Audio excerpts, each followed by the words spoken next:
Welcome to the Anti-Trafficking Response Academy by International Rescue Committee. Today we will explore one of the most prevalent forms of human trafficking, labor trafficking. Reported cases of labor trafficking have increased globally in recent years, reflecting both a likely rise in exploitation and improved detection efforts. While a few high-profile incidents occasionally reach the headlines, most cases remain hidden and go unreported. In this video, you'll learn what labor trafficking is and how it's different from labor exploitation, where it occurs and its extent, most prevalent sectors of labor trafficking, methods of recruitment and control, and some new trends. There are many legal definitions of labor trafficking across the world. However, the general understanding is that labor trafficking is the recruitment, harboring, transportation, provision, or obtaining of a person for labor or services where individuals are forced, deceived, or coerced into working under exploitative conditions. It occurs in both legal and illegal industries and affects people of all ages, nationalities, and backgrounds. If the person is under 18, certain forms of labor may be considered trafficking even without force, fraud, or coercion depending on the country. While the terms labor trafficking and labor exploitation are sometimes used interchangeably, they describe different forms of abuse. It's important to clarify this difference. Labor exploitation often occurs when workers accept unfair or abusive conditions due to limited alternatives. They may endure long hours, unsafe work, or underpayment, but are technically free to leave their exploitative situation. Control is usually exercised through economic pressure, fear of losing income, or reliance on an informal or precarious work status. These situations are generally addressed under labor law and employment regulations. Labor trafficking, on the other hand, involves force, fraud, or coercion with the purpose of exploitation in labor trafficking. Victims' freedom is restricted. People may be monitored, threatened, have their documents confiscated, or be trapped by debt bondage. Traffickers often exploit legal vulnerabilities such as irregular migration status. These cases fall under international and national anti-trafficking legal frameworks. Understanding the difference between exploitation and trafficking is crucial because it prevents normalization of abuse, ensures proper legal and service responses, protects vulnerable workers, and finally, it helps identify early warning signs.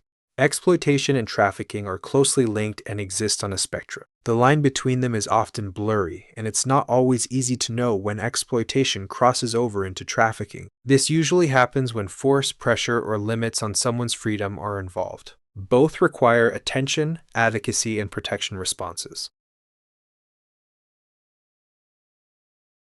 According to the United Nations Office on Drugs and Crime, in 2022, 42% of all trafficking victims worldwide were trafficked for labor. For the first time, more cases of labor trafficking were identified than sex trafficking.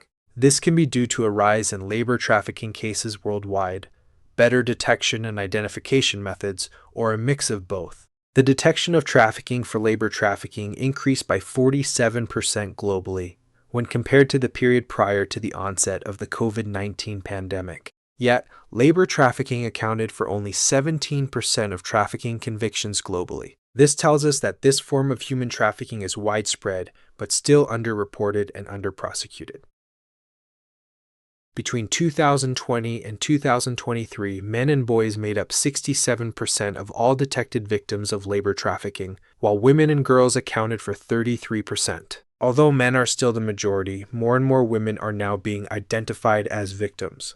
This could be due to more women working in sectors where trafficking occurs and better efforts to recognize and support female victims. Labor trafficking can affect anyone, regardless age and gender. The International Labor Organization has launched the Forced Labor Observatory, offering updated information on labor trafficking patterns and stories of people affected.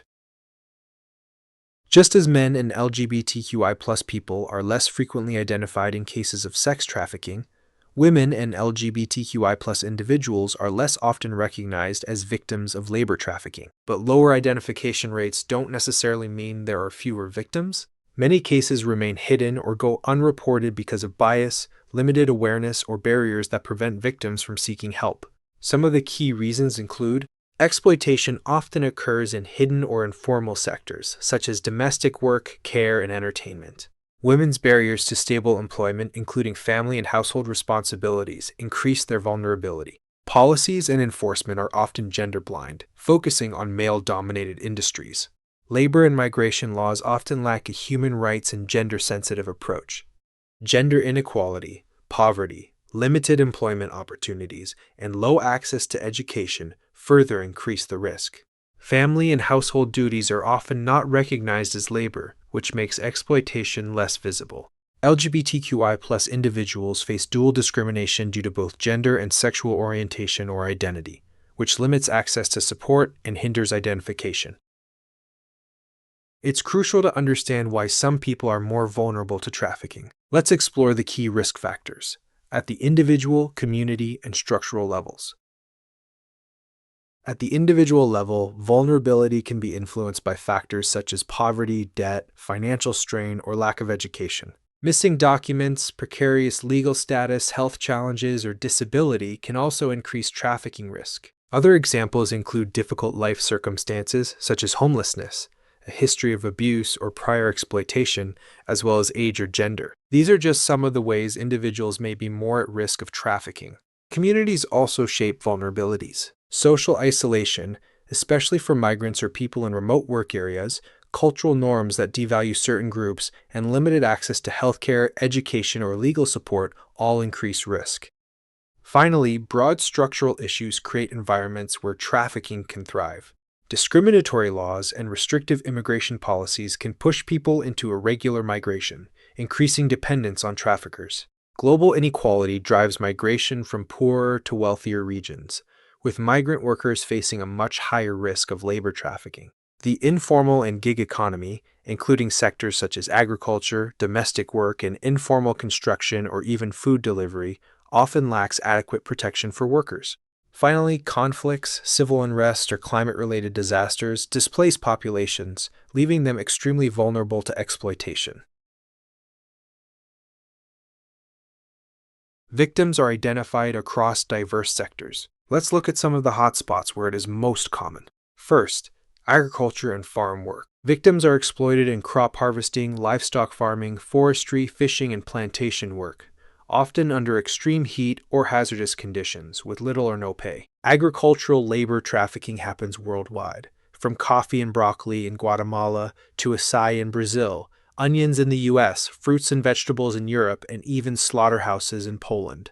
Next, construction and manual labor. People are forced into dangerous work in construction, mining, road building, brick kilns, and large infrastructure projects, usually without proper safety equipment. Labor trafficking in construction spans from casual jobs in Europe and the US to disaster recovery projects, and even massive construction works like stadiums in the Middle East. Factories and supply chains are another hotspot.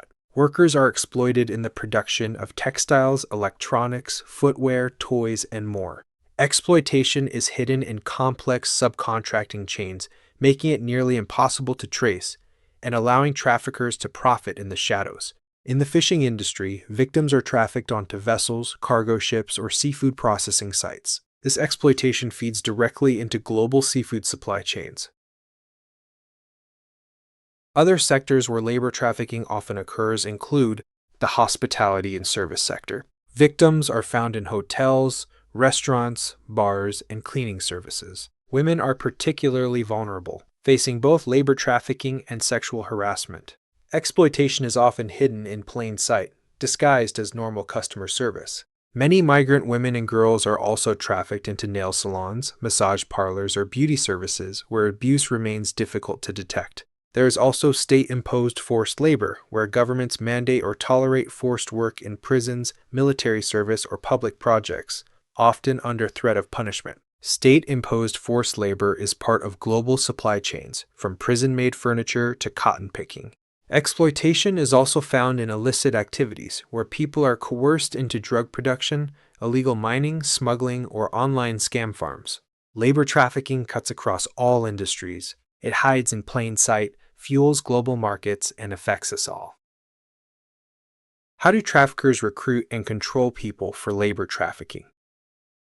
Traffickers often use deception and manipulation to recruit people into labor trafficking. They may make false promises of a dream job, offering good wages, safe housing, sometimes legitimate work abroad. Nowadays, this also happens through fake job advertisements, particularly on social media, where opportunities can appear credible and enticing. Another common tactic is exploiting personal connections. Traffickers may use friends, relatives, or community networks to gain a person's trust and persuade them to accept an offer that leads to exploitation. Once individuals are recruited, traffickers use various forms of control and coercion to keep them trapped, including confiscating identity documents, taking passports or IDs to make escape, or seeking help nearly impossible. Withholding wages, paying little or nothing to keep people financially dependent and unable to leave.